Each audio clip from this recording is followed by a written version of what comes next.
ఈ చిన్న చిన్న చేపలని మీరేమంటారు? మేమైతే మెత్తాళ్ళు అంటాము. మొన్న ఊరెళ్ళినప్పుడు అత్తమ్మ తీసుకొని పంపించారు. ఎప్పుడు ఊరెళ్ళినా ఇవి మాత్రం కంపల్సరీ ఉంటాయి మాకు. చేయడం కూడా చాలా ఈజీ. ఎవరైనా ఈజీగా చేసేయొచ్చు.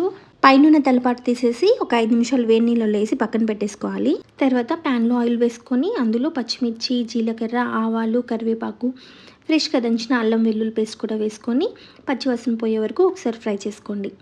ఉల్లిపాయలు కొంచెం ఎక్కువ వేసుకోండి, టేస్ట్ బాగుంటుంది. అందులోనే క్యాప్సికమ్, మునక్కాయలు కూడా వేసుకొని ఒకసారి కలిపేసుకున్న తర్వాత అందులో ఉప్పు, పసుపు, కారం, ధనియాల పొడి కూడా వేసుకొని ఒక 2 నిమిషాలు కలిపేసుకొని మూత పెట్టేసి ఒక 5 నిమిషాలు మగ్గించుకోండి.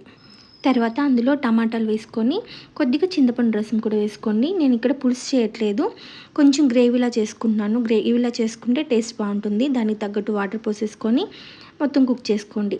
కర్రీ మొత్తం అయిపోయిన తర్వాత మెత్తాలు వేసుకొని ఒకసారి అలా కలిపేసుకోండి. టేస్ట్ అయితే సూపర్గా ఉంటుంది. ఒకసారి ట్రై చేయండి.